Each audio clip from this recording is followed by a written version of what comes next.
1950 सालापर्यंत भारतात 4.5 लाख तेलांच्या घाण्या होत्या. या घाण्याद्वारे भारतात सर्वत्र शुद्ध तेल मिळत होते. शेतकरी स्वतःसाठी तेलबिया देऊन तेल गाळून घेत असे. तसेच घाणीवाले तेलबिया खरेदी करून तेल व पेंड विकत असत. अशा प्रकारे उत्तम प्रकारे तेलाचा उद्योग चालत होता.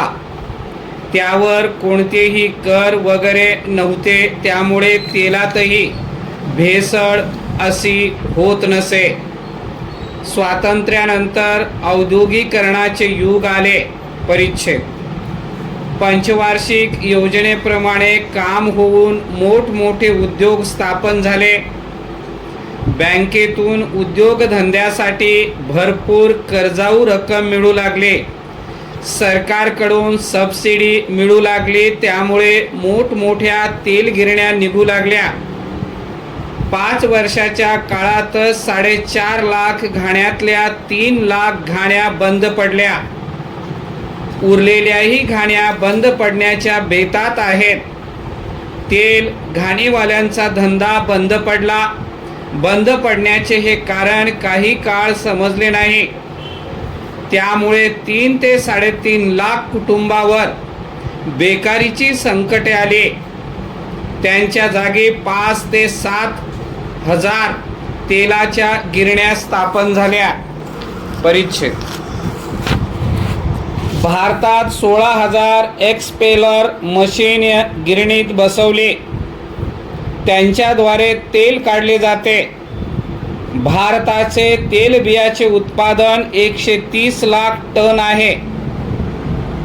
दरवर्षी अंदाजे 2,000 कोटी रुपयांचा तेलाचा धंदा होतो.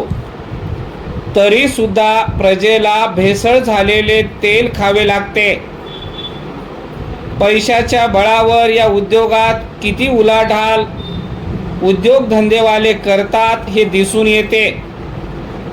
घाणीवाल्यांना सरकारने कोणतीही मदत केली नाही.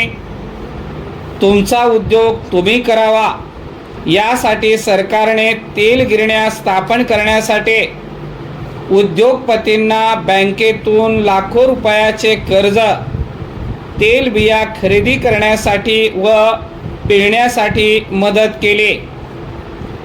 यामुळे सर्व तेलबिया गिरणीवाल्यांनीच खरेदी केल्या. घाणीवाल्यांना काहीच बिया मिळालेल्या नाहीत.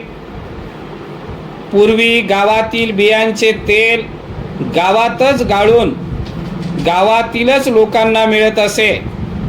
ते बंद झाले आणि कोट्यावधी रुपयांची सट्टेबाजी झाली आणि खरेदी विक्रीचा धंदा चालू झाला. प्रत्येक डब्यामागे 27 ते 28 रुपये कर चालू झाला. लांब लांबून माल आणण्यासाठी वाहतुकीचा भार वाढला. परिच्छेद व्यापारी लोक खेड्यापाड्यात माल विक्रीसाठी नेऊ लागले व मनाला मानेल असा भाव घेऊ लागले. ग्राहकांचा कोणीही विचार करत नाही. मिळेल त्या भावाने तेल विकत घ्यावे लागते. तेलबिया उत्पन्न करणारे शेतकरी, मिल उद्योगवाले व गिराईक यांचा संबंधच नाही. फक्त पैसेवाल्यांच्या तंत्रानेच बाजार चालतात.